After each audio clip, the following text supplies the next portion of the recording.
The story begins as we see a girl who's sad because her teddy bear was torn, and her mother thinks it's a shame since they just bought it, but she tells the girl they can just replace it.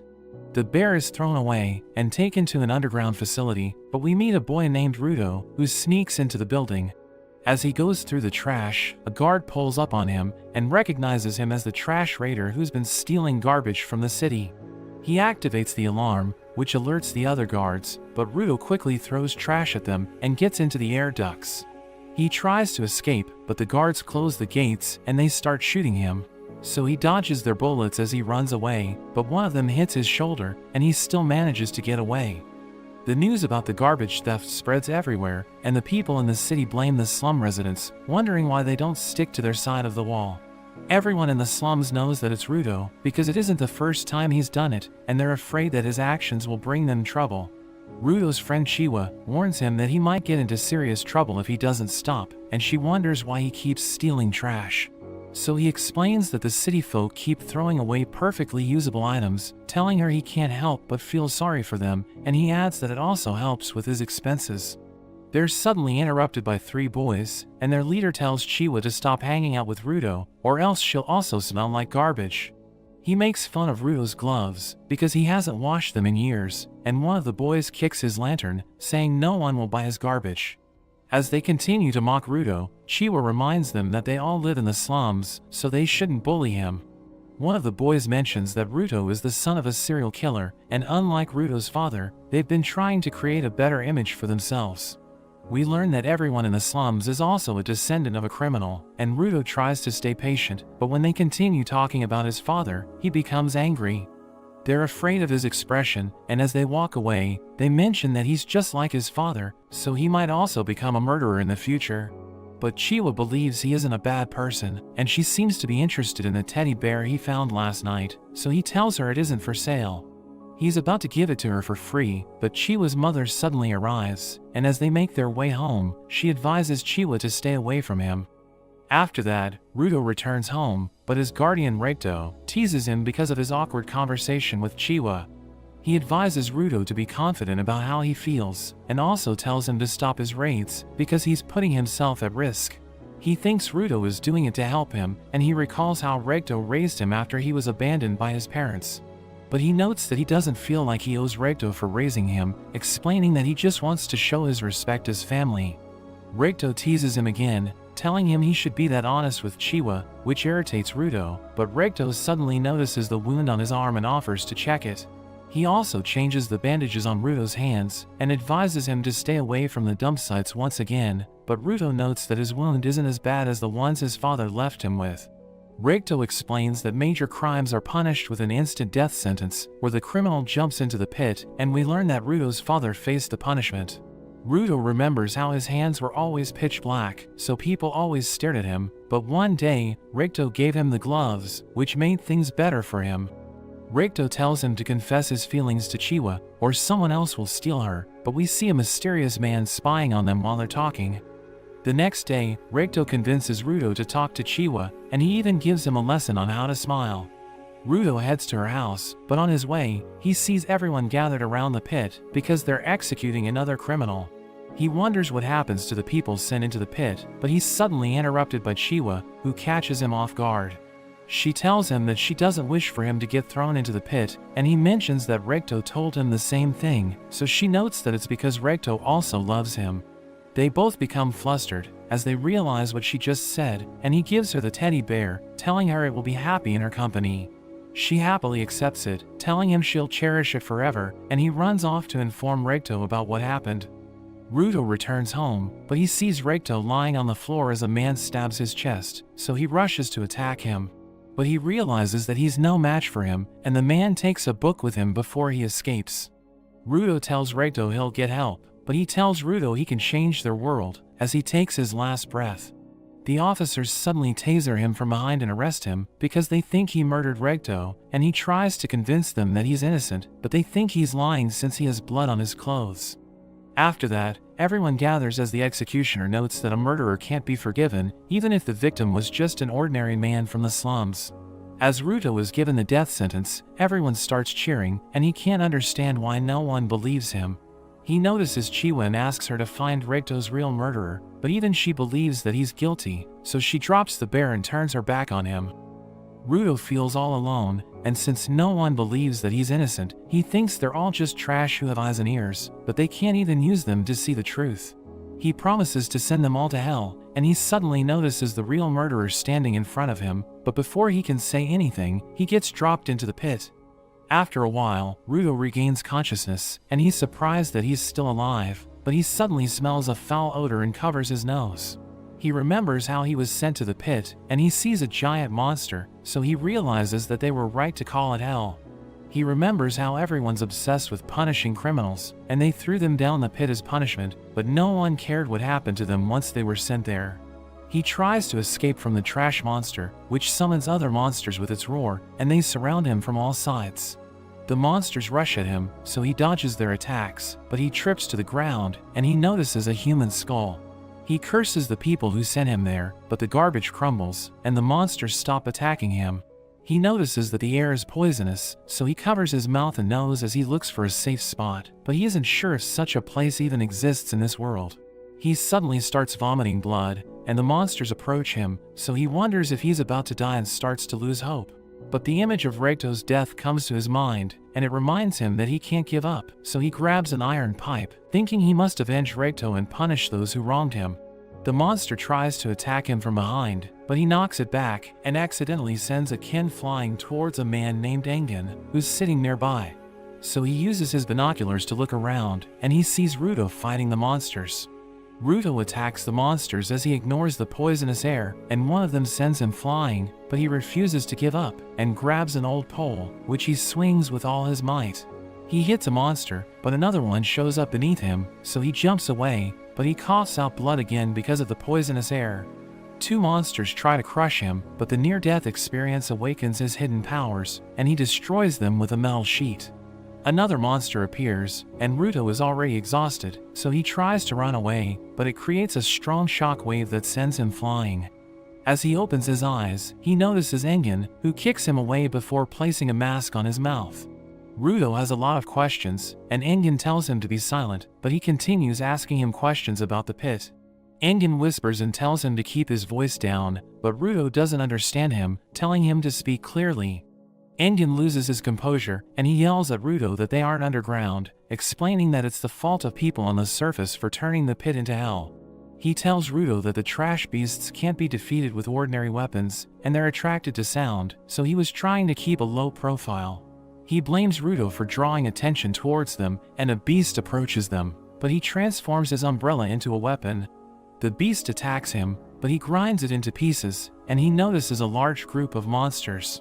But instead of being scared, he charges in and obliterates them with his umbrella, before jumping into the air and using it as a parachute. Ruto is impressed that he was able to defeat them so easily, and wishes that he had similar powers, so that he could also fight the people who sent him there. The last monster shoots acid at Engen, but he blocks the attack, and uses his special Umbreaker Octashredder to destroy the beast. Ruto asks him who he is, so he removes his mask, and introduces himself as a cleaner. But the toxic air stings his nose, and he once again blames Ruto for making him take it off, while Ruto collapses from exhaustion. We go back to Ruto's childhood, where he was bullied by other kids for saying objects are alive, because Regto taught him that when an object is treated with care, a soul will inhabit it. Regto reveals that it's an old legend, but he still believes in it, and Ruto wonders if his gloves have a soul as well, so Regto tells him a soul will inhabit them if he takes care of them. We return to the present, as Ruto wakes up and finds himself chained, so he tells Engen to free him, but Engen just drags him away. He notes that Ruto should be thankful to him for saving his life, but Ruto doesn't understand what he means, so Engen explains how he passed out earlier. Ruto wants to climb back to the upper world called the Sphere, because he wants to get revenge, but Regto tells him that it's impossible to return, so he should just accept his fate. Ruto refuses to give up, because he thinks Engen is hiding something from him, which makes Engen angry, so he decides to educate him on what kind of place they're in. Engen leaves him near a strange establishment with two trucks, and a group of masked men notice him, realizing he's from the Sphere. They're excited to see that he's still alive, because they mostly find Spherites' dead bodies, and he becomes nervous as they examine him, but they assure him that they won't harm him. They quickly start removing his chains, so he thinks they're nicer than Engen, but they suddenly chain him to their truck. They think they can sell him for a high price, and their leader mentions that the spirits dumped waste on their ground, which has poisoned their air and land. It led to the creation of trash beasts, and those who were affected would love to torture him, because they blame the spirits for ruining their world. The leader notices that Ruto is too thin, so he forces him to eat their trash food, but Ruto bites the flesh off his fingers and chews it along with the food. He tells them it's perfectly edible, and he once again taps into his hidden powers, which he uses to break free. He remembers how Regto told him that treating objects with care makes them alive, and as he grabs the chain, his energy flows into it, which shocks the kidnappers. We see Engen watching him from a distance, and he's happy that Ruto is a giver, who can give life to objects just like him. The leader tells his men to attack Ruto, and he thinks a giver is useless without their object, so they should take his chain to defeat him. They struggle to get close to him, and one of them manages to disarm him, but he surprises them by grabbing a tire, which he turns into his weapon. Everyone's surprised seeing this, because it's rare for a giver to use more than one object, and he's able to take out the man. He's about to kill their boss, but Engen suddenly stops him, and Ruto regains his composure, asking Engen what just happened. The tire he was holding turns into dust, and his nose starts bleeding, as Engen tells him that his powers take a toll on his body. He apologizes for testing Ruto, and Engen knows that he has a lot of questions, so he promises to tell him everything. But in exchange, he must join their group of cleaners and fight monsters, but Ruto declines his offer. Engen takes Ruto to a clinic, and he calls his friend to tell him about recruiting Ruto, who he believes is a natural talent, but Ruto notes that he isn't ready to join them. He mentions that he needs to go back to the sphere, but the doctor tells him he's in no position to refuse, because Engen saved him by giving him a gas mask. As they leave the clinic, Ruto thanks Engen for paying his bill, and notes that he needs information, but he has no time to join their group. Engen reminds him how the people in their world view the spirits, and notes that information isn't free, so he should just shut up and follow him. Engen takes Ruto to the city, and treats him to a burger, which surprises him, because he thought there would only be trash in the pit. Engen explains that garbage isn't the only thing that builds up on the ground, because emotions also build up anima, which converts into energy, and it's the reason why the trash beasts exist. He reveals that they mostly stay in the garbage dumps, but they sometimes attack the city, and regular weapons don't work on them, but his gloves can beat them because they also have anima. Engen notes that when an object is treated with care for a long time, an anima inhabits it, and they call these objects vital instruments. He tells Ruto that their organization needs more givers to fight the trash beasts, so Ruto wonders if in exchange for joining their group, Engen will teach him how to return to the surface. So he reveals that he doesn't know how to do that, but notes that his boss is a wise man, who might be able to help him. Engen asks him about his gloves, so he reveals that his dad gave them to him, and they're the only thing to remember him by. Engen thinks he should take care of them, which makes him emotional, because everyone else mocked him for his old gloves. Engen suddenly gets a message, so he decides to leave, but Ruto thanks him for everything, and Engen gives him a small bag of money to help him survive. Ruto can't believe he's giving it to him, but Engen mentions that it's no big deal, because he got it by selling Ruto's clothes. He goes crazy hearing it, but Engen tells him that he couldn't go around wearing spheric clothes, because it would put him in danger. Engen tells Ruto to wait there while he talks to his trainer, but a cat suddenly grabs his pouch and runs away. So Ruto tries to catch it, and realizes that it's much faster than him, but he notices a stick, so he quickly grabs it to pin down the cat. A man named Zonka arrives, telling Ruto that the stick belongs to him, and he forcefully takes it back. Ruto notices the cleaner's symbol, and realizes he's also a cleaner like Engen, but Zonka activates his power to teach Ruto a lesson. His attack narrowly misses Ruto, and he mentions that Engen put him in charge of his training, but he never thought his student would be a thief.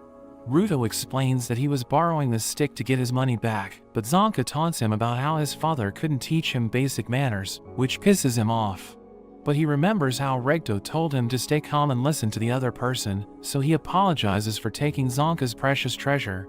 He thinks Ruto isn't a bad person, because he returned his staff, so he thinks he just overreacted. Ruto realizes it's the first time he defused a situation, and he thinks Regto was right about more things than he thought. Zonka helps him get up, and asks about his vital instrument, so Ruto tells him it's probably his gloves, but he doesn't know much about his ability. Zonka examines his gloves, and he thinks they're cool, so Ruto also wants to be friendly, and he remembers how Recto told him to smile. So he tries to show his happy side, but Zonka is creeped out by his odd expressions, and thinks Ruto is making fun of him. He thinks about why his smile looked creepy, and he tries to do it with his eyes and lips closed, but Zonka still thinks he's mocking him.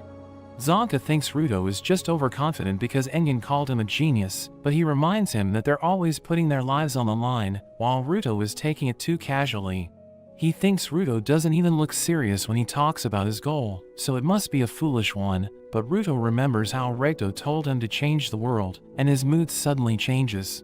He tells Zonka that he's serious about his goal, so he should never make fun of it, but Zonka notes that he knew they wouldn't get along, and he pulls out his weapon. Ruto also grabs a rod behind him, and Zonka is shocked that he can make any object his vital instrument, thinking it's the reason why Engin called him a genius.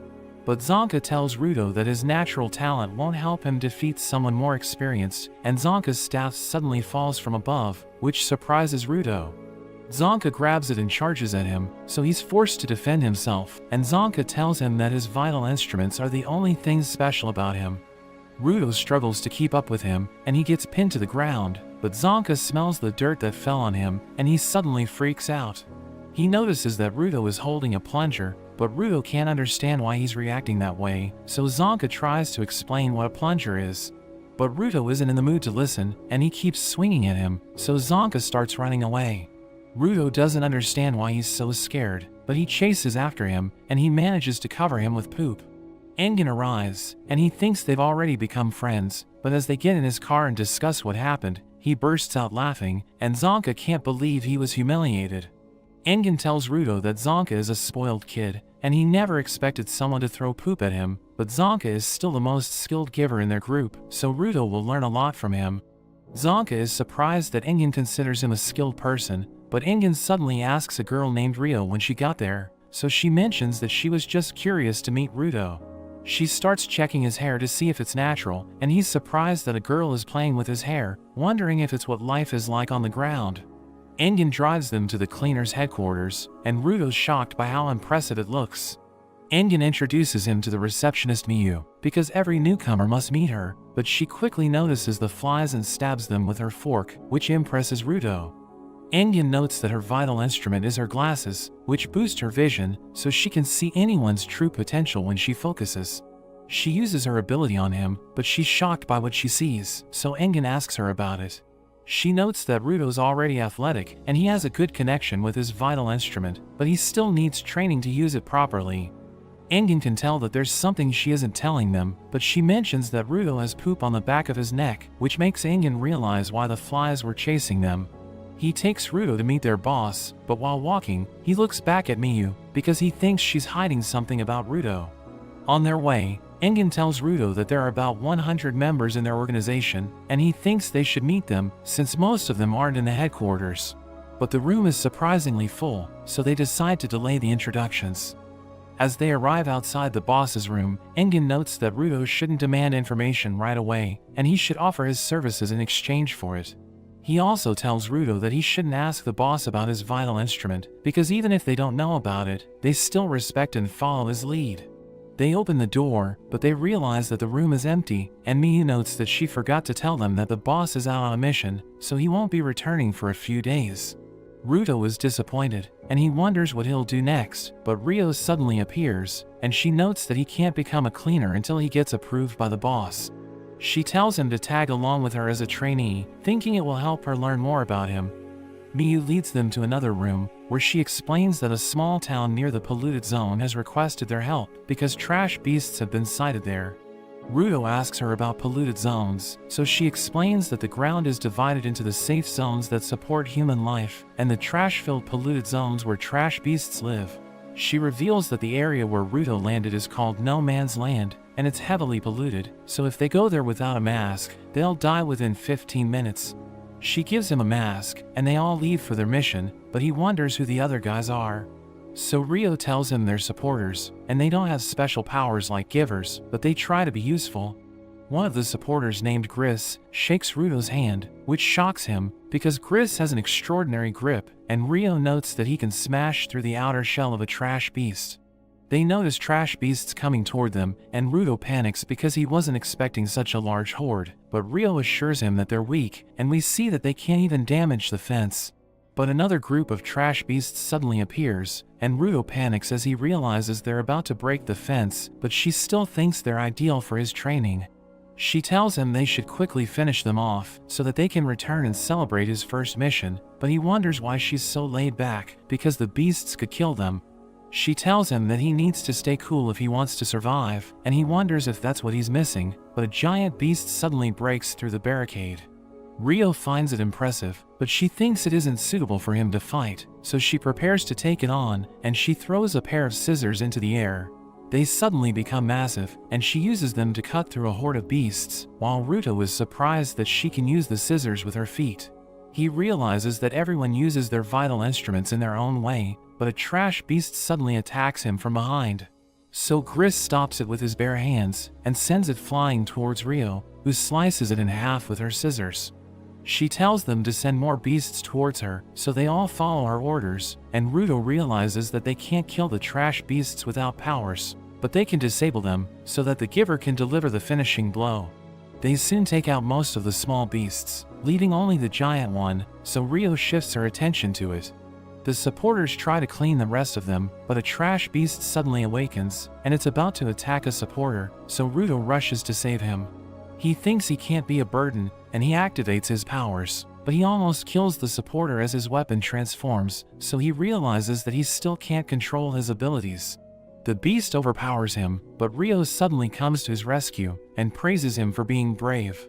They wonder if she defeated the giant monster, so she tells them how she cut it a few times, but it just won't go down.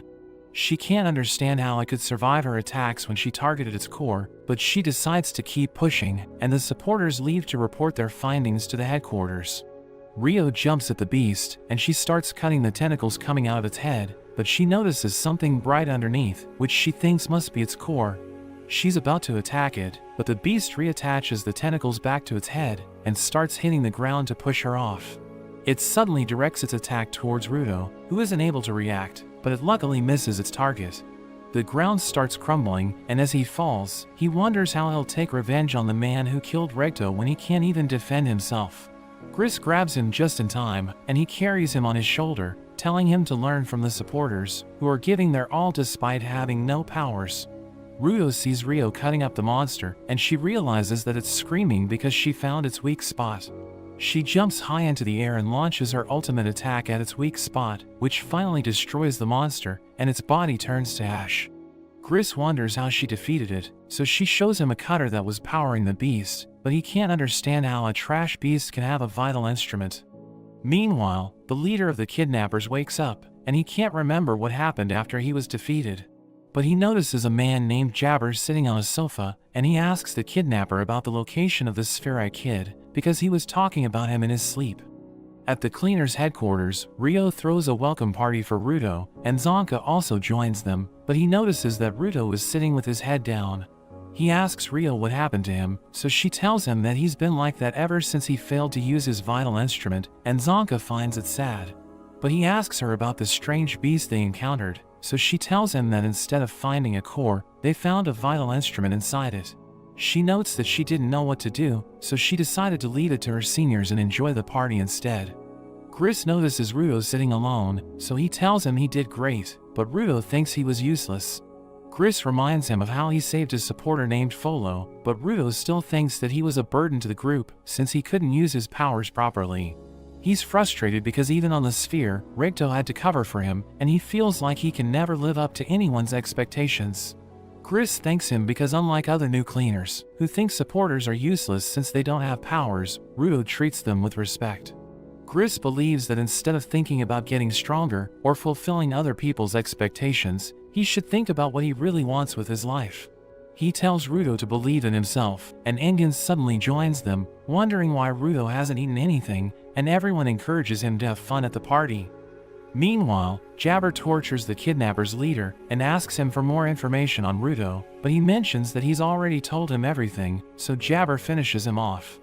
At the cleaners' headquarters, Miyu receives a request, and she calls the whole team to inform them about the situation. Zonka wonders why Ruto is also there, because he hasn't officially joined the cleaners yet, so Miyu explains that the job is relevant to him. She reveals that the request is from a merchant who was attacked by a trash beast in the polluted zone, and she was able to escape with her life, but she lost her precious cargo. She needs them to defeat the trash beast and retrieve her cargo, which is actually a living spherite, and they're all shocked to hear it. Ruto knows that he can't use his powers properly, but he still decides to accompany them because it might give him a hint on how to return to the sphere. Miyu mentions that she would have asked Enyan to lead them, but he's busy with something else, and he believes that Zonka will do a good job in his absence. Zonka is happy that Enyan trusts his abilities, so he leads the group to the polluted zone, telling them it's time to get to work. On their way, Ruto asks Gris if he doesn't carry a weapon, so he reveals that he has a knife, but he trusts his hands more than that.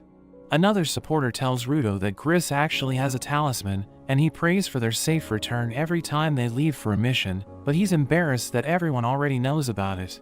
They reach the polluted zone, where they meet the merchant, who tells them she was transporting our luggage when she ran into an unconscious spherite. She was worried about him, so she decided to carry him, but a trash beast took him along with her cargo. Ruto wonders if she plans to sell the spherite, but she tells him that isn't the case, explaining that she's just interested in them.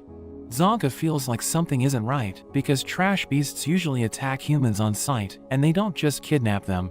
The merchant leads them to the building where the trash beast took the spherite, and Zonka tells everyone to be alert, because the trash beast can attack them from any direction. As they head inside, they find it empty aside from a figure in the distance, but the girl pushes them all forward, and they realize it's actually a doll. The floor suddenly sinks, and they're all taken to the lower level, while the merchant points at Ruto before turning into mud. They see two purple lights approaching, and Zonka realizes they've been tricked by raiders, while Ruto wonders if they're kidnappers.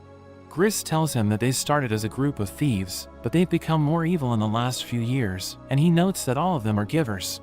He tells 3 supporters to secure an exit route, while he and Folo will protect Ruto, and he asks Zonka if he can take care of the raiders. He tells them to lead it to him, and Ruto thinks he can deal with a few bandits alone, but Gris warns him that they aren't ordinary kidnappers. Zonka tells the raiders that he knew they would come after Ruto, but he didn't expect them to be so quick, and he thinks they plan to sell him for a fortune. But they reveal that they want to extract information about the sphere from him, wondering how he made it across the border without dying. Zonka realizes there's no trash beast in the area, but one of the raiders tells him they have mud monsters, as she creates dolls to attack him. He knows that she was the one who lured them there, but he's confident that he can win against her, and he activates his staff. But she tells him to be careful, as her partner comes out of a golem and attacks him from behind, sending him flying into the wall. The girl notes that cleaners only fight against trash beasts, so they have no idea how to fight humans, and she uses the same strategy as before. She sends multiple mud puppets to attack him, while her partner hides in one of them, and Zonka struggles against their combined attacks. Zonka tries to rush at her, but she changes the ground into mud, which stops him from moving freely. She tells him he'll get stuck if he moves too much, and he's the only one amongst their group who stands a chance of fighting her, but he's irritated with her constant yapping. He notes that he's seen right through their attacks, because he thought she was controlling the mud puppets using her shovel, while the man attacked him using his vital instrument. But Zonka realized that he was wrong, because the man's vital instrument are his shoes, which allow him to move on mud. He taunts them by calling them the perfect little couple, and he admits that he isn't experienced in fighting against people, but he knows his vital instrument better than them. He strikes the ground with his staff, which creates a shock wave that allows him to see through the entire basement, and he finds the man hiding in the mud puppets. So he charges at him, knocking him out with a single blow, and he also hits the girl, causing her dolls to disappear. He thinks they were too easy to defeat, but Jabber suddenly appears behind him and notes that he can say the same thing about him. Meanwhile, Ruto and the supporters reach the exit door, so Gris orders his men to head upstairs and call for help, while he checks on Zonka. A figure comes walking towards them, and they think it's Zonka, but it turns out to be Jabber. He looks at Ruto and realizes that he matches the kidnapper's description, so he jumps towards the wall and destroys it to block the exit. Gris tells him that Ruto is a member of the cleaners, so going after him will make them instant enemies, but Jabber ignores the warning and explains that he's late because he got lost. Gris asks him about Zonka, but Jabber ignores him and tells Rudo to come with him because there's someone who wants to talk to him. He removes Rudo's mask, telling him there aren't any trash beasts there, but Rudo pushes him back and asks him about Zonka. So he explains that he went easy on him since he only knocked him out, but Zonka must be in serious pain because of his poison. Jabber activates his vital instrument and his rings turn into claws, as he tells Rudo to come with him, but the supporters rush to attack him. He dodges their attacks and kicks them away, telling them he's only interested in Rudo, but Gris gets in his way. Jabber remembers hearing about supporters who work with the cleaners, but he finds them useless since they have no vital instruments. Rudo tells Gris to step aside because he can't fight without a weapon, but Jabber tells Rudo that Gris is already dead. He stabs Gris with his claws, which shocks Rudo, and Gris falls as his lucky talisman slips, so Rudo grabs it before it hits the ground. We go back to the day Recto found Rudo, who's hitting his head against the wall, so Recto wonders why he's doing that. He reminds Recto of his lesson, that he shouldn't hurt other people, but Recto can't understand the cause behind his breakdown.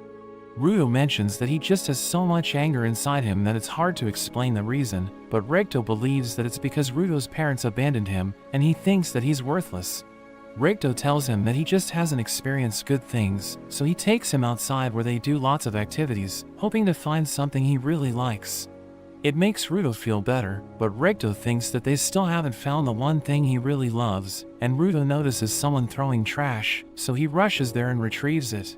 He grabs a mask and starts crying, and Recto wonders what made him cry, so Rudo explains that people shouldn't throw away slightly broken things that have a whole life ahead of them.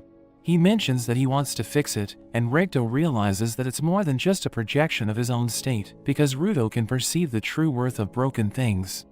We return to the present, as Rudo activates Gris's lucky talisman, which shocks Jabber. Gris realizes that Rudo couldn't use his powers earlier, because his ability isn't just to convert things into vital instruments, but to draw out their full potential. Despite seeing the activated talisman, Jabber doesn't panic as he grows more interested in what Rudo's true powers are. Folo attends to Gris, while Rudo thinks it was because of his conversation with him that he finally understood what he really wanted to do. He promises to prove to Jabber that supporters aren't useless, and he prepares to fight him, but it only makes Jabber more interested in him. Folo realizes that Gris is losing a lot of blood, and he won't survive for long, but he mentions that he'll be fine. He thinks the reason Rudo couldn't use his instrument earlier was that he had negative emotions clouding his main purpose, but he thinks they no longer need to worry about it. Jabber rushes toward Rudo, and they start fighting, but Jabber wonders why Rudo is just holding his ground, asking him if he really wants to fight. He tells Jabber to come at him with everything he's got, but he fails to land a hit, so he becomes frustrated, wondering why his attacks aren't working. Rudo tells him that Gris prayed for everyone's safe return, so he's prioritizing defense by making sure that the enemy can't hit him. Jabber thinks that his ability allows him to dodge attacks, but Rudo notes that it's the opposite, because he hasn't even moved an inch. He reveals that the one who is actually moving is Jabber, which confuses him, so Rudo explains that the talisman allows him to know where Jabber is going to end up. He once again charges at Rudo, who stops him in midair, and explains that the talisman only has defensive powers, so he needs to use his fist to attack. He manages to land a punch, which makes Jabber's nose bleed, but instead of being worried, he seems to be enjoying their battle. He realizes that Rudo is using the talisman to direct his movements, and asks him if he thinks it's fair to fight like that, but Rudo reminds him that he was the one who wanted to play. So he'll play Jabber's game until he gets knocked out, and Jabber teases him, telling him he's heartless, but Rudo notes that he shows no mercy to those who hurt his friends. Jabber tries to attack him from behind, but the talisman stops him and creates a perfect opportunity for Rudo to punch him away. But Jabber refuses to give up, and he uses his speed to create a dust cloud, which blocks the talisman's vision. He cuts slabs of concrete and kicks them towards Rudo, who manages to dodge them, and Jabber closes in for a sneak attack. But the talisman once again detects his presence, and Rudo smashes him to the ground, but he immediately gets back up. Jabber starts jumping around, but every time he gets close to Rudo, he's immobilized by the talisman and gets hit.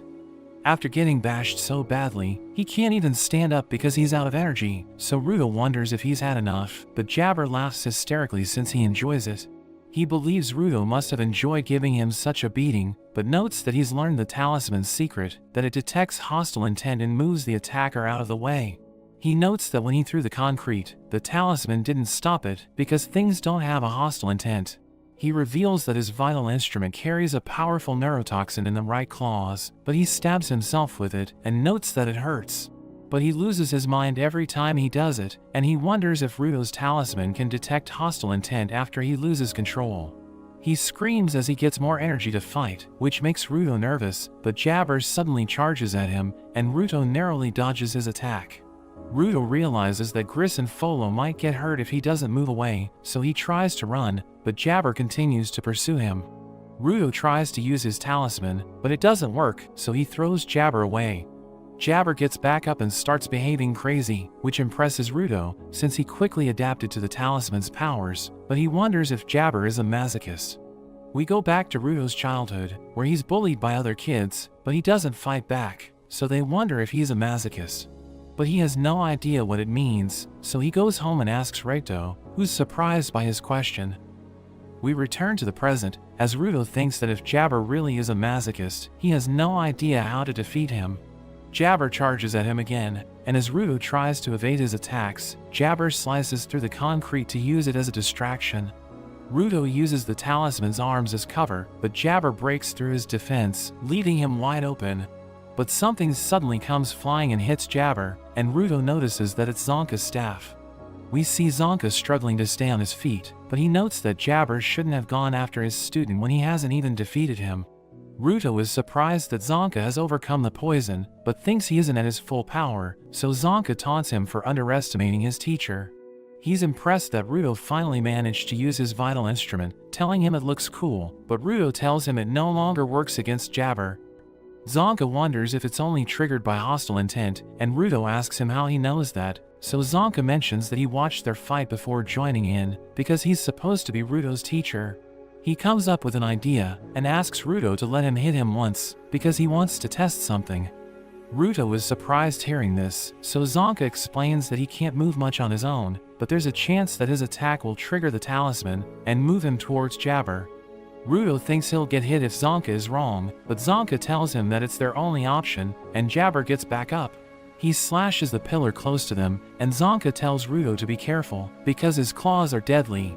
Zonka rushes to attack Ruto, but the talisman flies him above Jabber, and Zonka smashes him in the face. He's glad that their plan worked, but Ruto wonders if he really attacked him with hostile intent, so he explains that it was just a test. Jabber gets back up, so Zonka tries to hit Ruto again, who launches him forward, and he smashes Jabber to the ground. He tells Ruto to be gentle, but he mentions that it isn't an option, and they both prepare for another combined attack. Zonka lands a barrage of hits with Ruto's help, which brings Jabber back to his senses, and he recognizes Zonka as the man with a bad attitude. Zonka delivers the final blow, and he's glad that it's finally over, but he falls to the ground from exhaustion. The talisman suddenly turns to ashes, and Zonka wonders if Ruto's weapons are on borrowed time, or if there's another reason behind it. Ruto blames himself for breaking Gris's precious talisman, but he suddenly has a seizure, and Zonka notices the wound on his back, wondering when Jabber hit him with his claws. Jabber uses his claws to regain energy, and Zonka wonders how it's possible, so Jabber explains that the chemical from his left claw can help him overcome pain if taken in small doses. He knows that Zonka will soon recover from his poison, so he poisons him again, and he starts running away with Ruto. We learn that he can't move his body despite being awake, and he blames himself for what happened to everyone, thinking he's the reason why they got hurt. As they head outside, Rio sees Jabber, and Engen suddenly attacks him with his umbrella, sending him crashing into a wall. Jabber is surprised to see a whole group of cleaners, and Engen knows that the raiders plan to trap them in a basement, where they couldn't use their choker comms. But Tom and the other supporters were able to contact the headquarters, using a telephone in the nearby town. Tom is worried about Gris and the others, but Engen assures her that they won't break that easily, and he orders the supporters to go check on them. Jabber starts acting insane, so Engen wonders if Ruto really fought against such a freak, and Rio notes that he's in better shape than she had anticipated. The cleaners are angry at Jabber for hurting their comrades, and Engen notes that they have questions for him, telling him they won't let him get away. Jabber tells them he wants to escape, but he has orders from his boss to bring Ruto, so he must fulfill his duty no matter what. He activates his vital instrument to fight the cleaners, but a girl named Katoni suddenly comes from behind and grabs him, telling him he needs to return. He mentions that the game isn't over and he was just getting to the good part, but she notes that the boss had a big smile, which changes his mind. He tells the cleaners it's gotten pretty late and apologizes since he won't be able to fight them as he prepares to leave through a manhole. He praises Ruto because he finds him skilled for a spherite, and he tells the cleaners to give his message to him since he must still be under the poison's effect. But Ruto curses him with his remaining energy, telling him it's not over. He's surprised that Ruto is still awake after such a heavy dose of poison, but Ruto mentions that he won't let him escape until he pays for what he did to Gris. Jabber finds it impressive that he's a hard fighter, but he suddenly notices the pattern on Ruto's gloves, and he wonders if Ruto got it from a series. He thinks it's a cool coincidence, and their boss will be happy to hear about it, but he needs to leave, telling Ruto he'll come prepared the next time they meet. He leaves with Katoni and tells Ruto to take care of his gloves, saying he looks forward to playing with him again.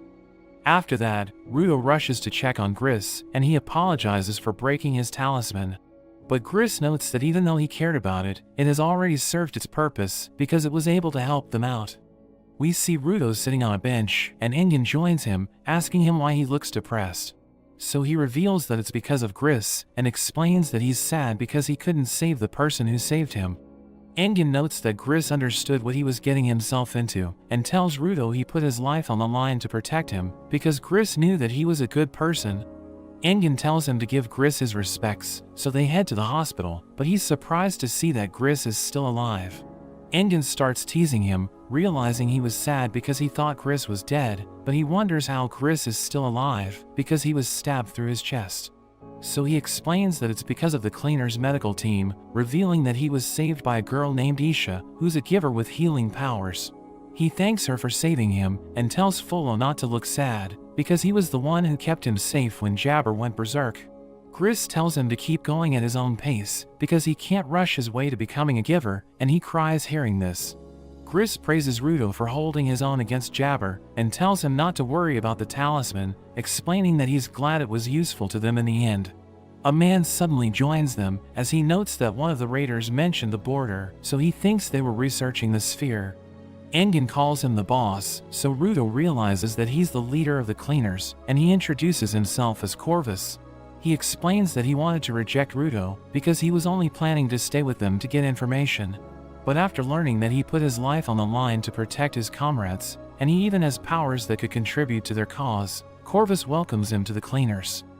Ruto heads to Corvus's office, where he explains that the border lies between the sphere and the ground, and it's said that anyone who tries to cross it will die.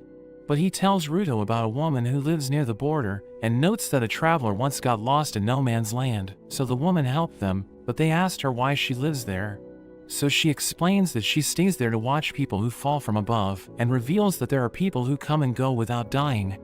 Ruto thinks she might be able to help him return to the sphere, but Corvus tells him it will be a dangerous journey, and Engen suddenly joins them, telling Ruto that the uniform looks good on him. After that, Ruto prepares to leave for no man's land, and Folo tries to stop him, but he's determined to meet the woman there. Engen tells him to relax, and explains that he'll die if he goes there alone, because he doesn't know the limits of his powers yet. Engen notes that they also have the raiders to worry about, and Ruto wonders how they can become givers if they're evil. So Engen explains that even bad people can become givers, because their morality has nothing to do with how they treat objects. He tells Ruto to relax for now, because they've been busy the past few days, so he tries to sleep in his room, but Rio suddenly appears, and offers to show him around the headquarters. She gives him a tour, and asks him what he did while he was in the sphere, so he reveals that he would just go through trash. She wonders if he had sweets in the sphere, so he reveals that he never had the chance to taste them, because they were only for rich people. But she mentions that they have sweets in the headquarters, and he's surprised to see them, while Engen tells him not to get addicted to them, because they're more popular than drugs. Rio reveals that a group called the Vianders sold it to them, and Engen notes that it's hard to grow crops because of the pollution, so the Vianders collected givers who specialize in making food. Ruto tastes the sweets, and he can't believe how delicious they are, so he starts eating them all. But a boy suddenly stares at him, and Ruto thinks he must also like sweets, so he gives him a lollipop. The boy immediately eats it, and he asks for more, so Ruto wonders what's wrong with him, but a man stops the boy and apologizes for his behavior. After that, we see Ruto trying to use his powers on Knife, but it doesn't work, so Rio and Engin tease him, telling him it must be because of the sweets. Zonka knows that he likes to fix things people have thrown away, so he thinks his power only works on garbage, and they decide to give it a try. Ruto grabs onto a piece of metal, and it transforms into a weapon, so everyone realizes that Zonka was right. He tells Ruto to keep going, and he manages to create 2 more weapons, but he suddenly gets a nosebleed and falls to the ground. Engin thinks the quality of the gloves is so high that his body can't keep up, and Ruto asks him what he means, so Engin explains that an object's quality improves the longer it's cared for. But Ruto wonders why the talisman crumbled after he used it, while the weapons he transformed are still okay, so Rio mentions that it might be because the talisman fulfilled its purpose. She thinks his power allows him to bring out an object's full potential, so that it can fulfill its true purpose, and Zonka thinks it makes sense, because the talisman fell apart when Ruto felt safe. Engin also agrees with her, and tells Ruto he didn't break the talisman, because he just lets the discarded objects have a chance to go out with a bang. Rio recalls that Jabber said something about Ruto's gloves being part of a series, so he thinks there must be others like them, but she asks him if they have a name, because the givers name the instruments they use.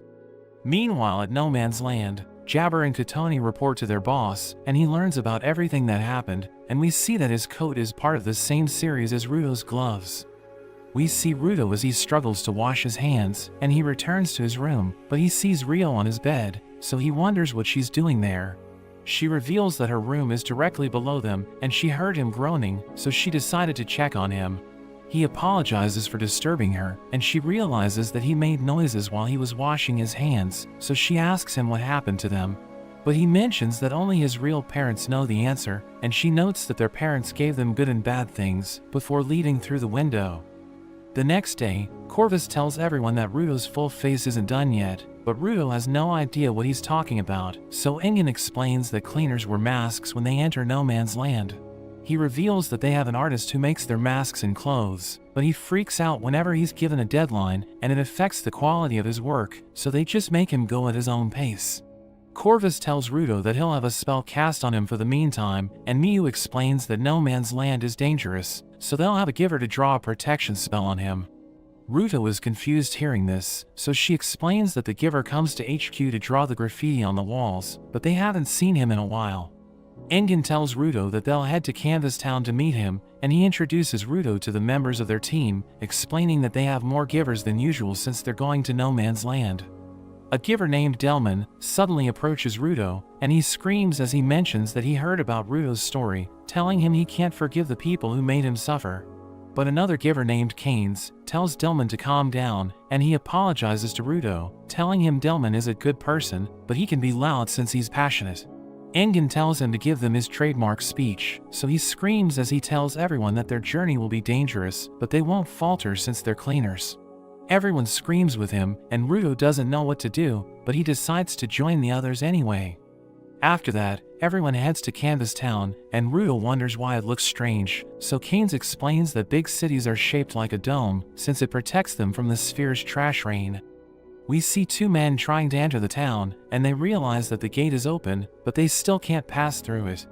Engin and the others walk into the town, so the men become confused, and he tells Ruto to just walk in, telling him they can come and go as they please, as long as they don't have bad intentions. Ruto realizes that the town is full of graffiti, and Engin explains that the people on the ground like to paint, but not everyone thinks highly of it, so they made Canvas Town, where they can draw wherever they like. Ruto wonders what they're doing there, so Engin explains that they'll meet the artist giver, who has the power to put protective spells on anything he draws on. Engin reminds Ruto about the men who can't enter the town, revealing that it's because of the giver's spell, which prevents people with bad intentions from going through the gate. But Engin mentions that his vital instrument is a rare breed, since it can be passed down to another giver, and he suddenly bumps into a girl named Remlin. He asks her if she's okay, but he realizes that she's crying, and she completely ignores him. The mayor appears, and he notes that the cleaners arrived earlier than expected, while Engin explains that they weren't expecting to see him there, asking him where they can find the giver named Gob. but the mayor reveals that he just passed away, and he shows them Gob's remains, revealing that he died of body pollution. The mayor notes that he wasn't satisfied with the safe zones, so he went to the polluted zones to draw his paintings, but he didn't wear his mask since he was too focused on his art. Ruto realizes that he died because of the sphere's garbage, but Keynes tells him to get over it, since it's a common cause of death on the ground. The mayor notes that Gob has already picked a successor, and he explains that the vital instrument has been passed down to several givers, but he doesn't know how they choose the person who will inherit it. We learn that Gob has chosen Remlin, but the mayor thinks she's too young to wield the pen, and explains that the people put a lot of pressure on its wielder. Follow notes that there are people who have high giver potential, and they can become givers even if they have no object they're attached to, thinking it has something to do with aptitude. The mayor thinks it will take time before Remlin can wield the pen, and Engen tells him not to worry, since there's no need to rush. The mayor cries as he remembers Gob, and notes that he was a passionate painter, while Engen recalls that he used to drop by the HQ and draw whatever he wanted. Engen tries to talk to Remlin, but she doesn't say anything, so he just tells her to take care of herself. But she suddenly mentions that she's had enough, telling everyone it's time to celebrate, and she takes the pen and runs off. They see her on the rooftop, where she arranges the spray cans, and she admits that she's sad since Gob passed away, but she knows that he won't be happy in the afterlife if they're all crying. So she unleashes the pen's powers, causing it to transform, and she uses it to draw a symbol, which turns the spray cans into fireworks. She launches them into the air, and everyone enjoys the scene, as she tells them it's time to party. She notes that they must celebrate Gob's life with parties and works of art, and the people start painting everywhere, while the mayor tells Engen that he won't get his spell anytime soon. But he mentions that it's okay, since he knows that Canvas Town is the city of freedom and joy, so they should take time to celebrate. After that, Remlin finishes working on Ruto, but we see that she made him look like a clown, so he becomes angry. She mentions that she wants to start over, and tells him she wants to work well with him, revealing that her powers can't affect people without their consent. She notes that she always gets permission before she draws on walls, thinking it's the reason why her spells worked, and Engen wonders if her abilities are the same as Gob's. She explains that she has a lot in common with Gob, since they're both playful with their art style, but they don't think alike, so their drawings are different. She prepares to draw a protection spell on Ruto, which will allow him to survive a major hit, and she transforms her pen into a tattoo machine. Everyone's surprised that it didn't turn into a brush, and they realize that she can transform the pen into anything she wants. But she notices that they don't want her to make a tattoo, so she turns the pen into a brush and draws the protective spell on Ruto's back. After that, Engen thanks the mayor for his help, but the mayor notes that drawing on 9 people took a toll on Remlin, since she appears to be exhausted. They reach the gate, where they see the man who can't enter, and they realize that Remlin inherited the pen. So they ask the mayor why he let her have it, since they think she isn't worthy to wield it, and one of them mentions that he's a better artist, so he should have inherited it instead. But the mayor tells them to be silent, and explains that they can't enter the city because of their attitude, telling them they don't deserve to be called artists since they only care about fame. Engen leaves with the others, so the mayor and Remlin bid them farewell, and Engen tells Ruto that they'll return to HQ to get his full face. But they first head to a dump site, and Engen tells Ruto to pick anything he wants, so he rummages through the trash. After that, they meet the artist August, who reveals that he has finally completed Ruto's mask, and he mentions that it will be a perfect fit, since he already took Ruto's measurements while he was sleeping. Ruto is shocked hearing this, and August notes that he didn't lock his room, so he was able to go inside while Ruto was sleeping.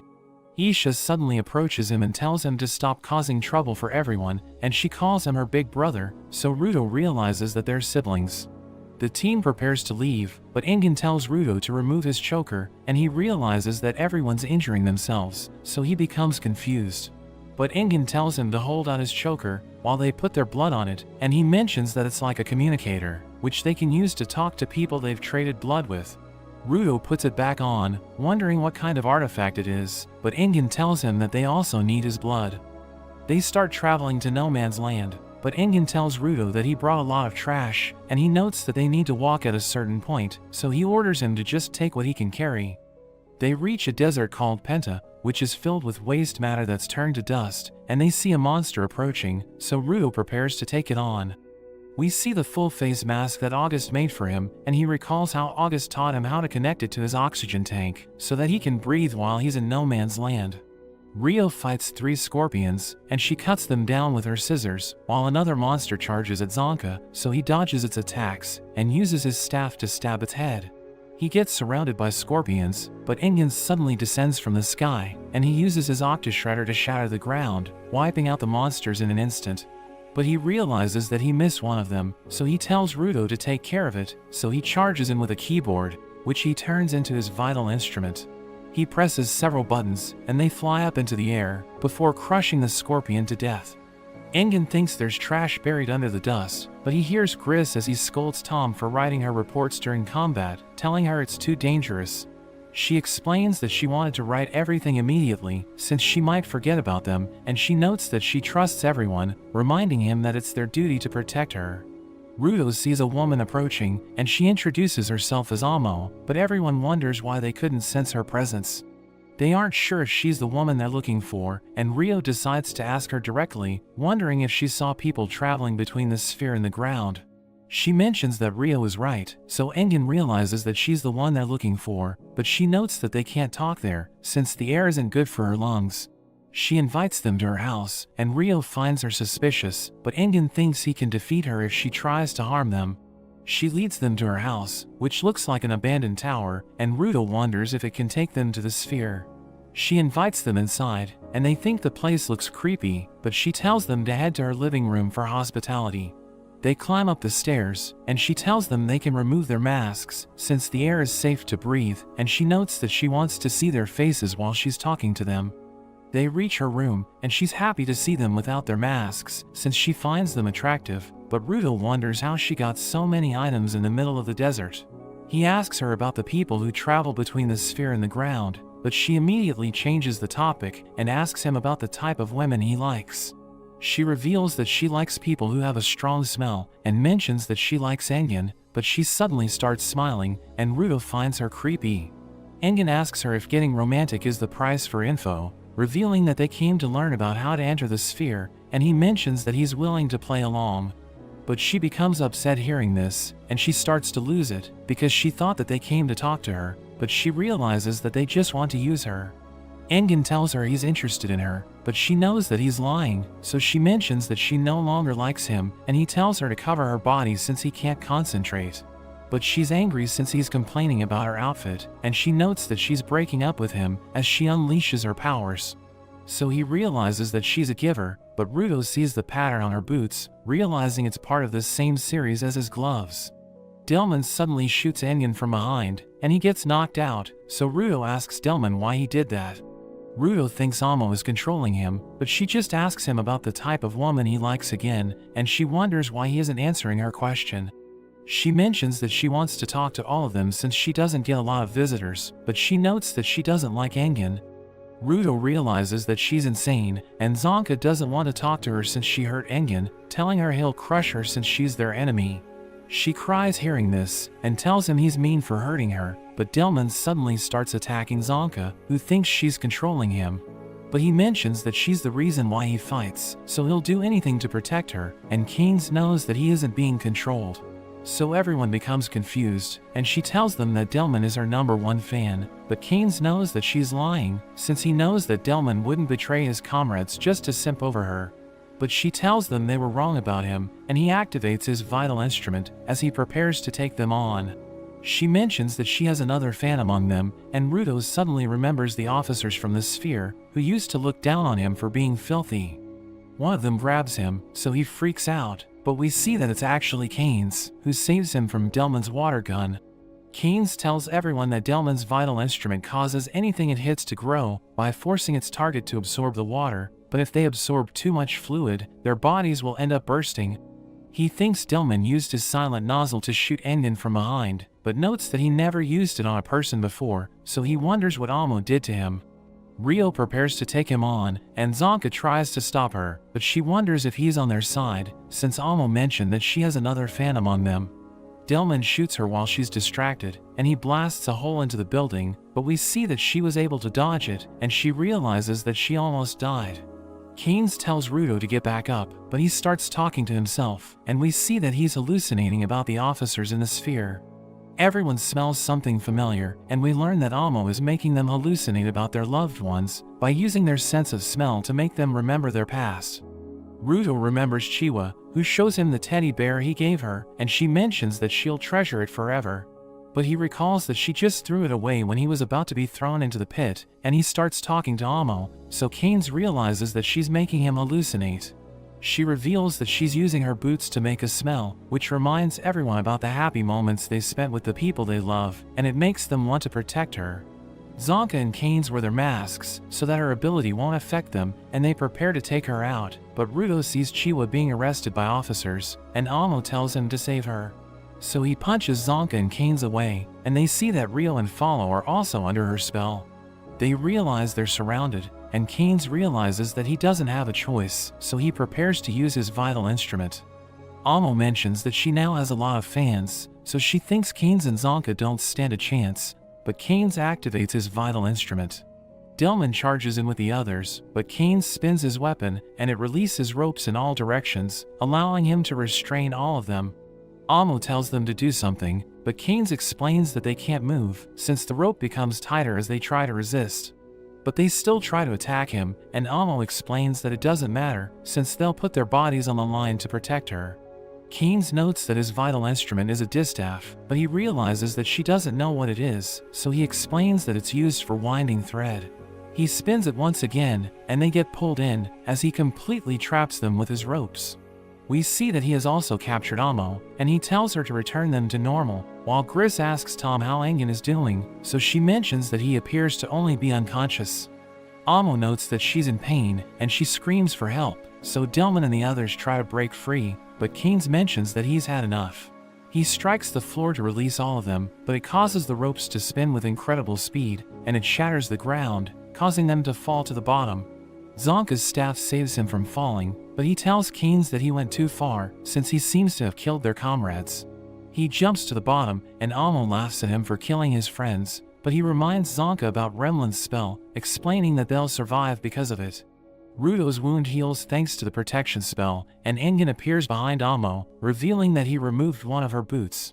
She tells him to give it back, and explains that she doesn't want him to touch it, since it will lose the smell of someone important to her.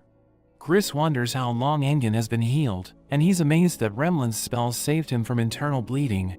So Tom notes that Engin was completely fine when she gave him first aid, and she thinks he was just pretending to be unconscious so that he could strike at the right moment.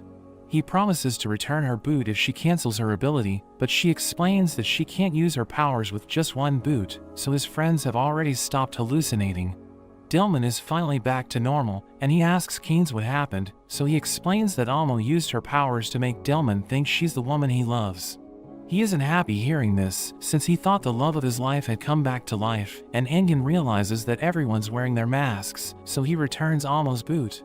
Zonka wonders what they should do to her, since he thinks she's too dangerous to be left alone, and she's angry that they ruined her house, but Ruto suddenly removes his mask and approaches her. We cut to the cleaner's HQ, where Corvus asks Miyu what she saw in Ruto, and she doesn't want to talk about it, but he mentions that he wants to know the truth. So she reveals that she saw something she has never seen before, and notes that there appears to be a curse growing within him, which could end up destroying the world. We return to Amo, who thinks Ruto removed his mask since he wants to smell her, but he suddenly smashes her head. Everyone's shocked seeing this, but he continues to beat her up, so Engin pulls him away and tells him to calm down. Gris mentions that he didn't need to go that far, reminding him that she's a girl, but Ruto explains that it doesn't matter, and notes that she deserved the beating since she tried to kill them. But Engin wonders how they're supposed to get info from her, and Ruto sees that she's unconscious, so he realizes that he's screwed up. Engin tells Ruto they need to talk, and he orders Tom to patch her up. Ruto reveals that he was taught to hold his temper when he was still in the sphere, but when the people sent him to the ground, he realized that he can't win if he just holds it in. He notes that he just realized how he has returned to his past self, who just hits people around him since he can't control the darkness inside him, so he thinks he hasn't changed at all. Engin mentions that he likes pretty women, and he doesn't enjoy being with kids and ladies who have problems, but he can't hide that from the girls, and he knows that it's one of his bad traits. He notes that even adults have issues they need to grow out of, and he's glad that Ruto is aware of his problems, telling him he'll surely improve as a person. Tom gives Amo first aid, and she apologizes for what Ruto did to her, telling her she's willing to talk to her as much as she wants. Amo mentions that she'll make a good mother, revealing that her mom is the reason why she got her treasure and saw the angel traveling between the sphere and the ground. But everyone's surprised hearing this, and they ask her about the angel she just mentioned. In a flashback, we see Amo as she sees a raven, and she thinks it looks cute. But her mother tells her that it won't like her, so they should just leave it alone. She tells Amo that she's about to meet someone who will love her, and they see a strange man, as her mother notes that he'll love her forever. She immediately believes her mother, and she happily joins him, but she was actually being sold. He takes her to the tower, and she thinks it looks amazing, telling him she wants her mother to see it, but he knows that her mother has given up on her. He gives her food and clothes, and she asks him about his job, so he reveals that he's a trafficker, but the other people in his business don't like him, since they think he's creepy. He asks her to perform a ritual with him, but she explains that she isn't interested, since it makes her feel strange. He convinces her that she's in love with him, and she immediately believes him, so she agrees to do the ritual with him.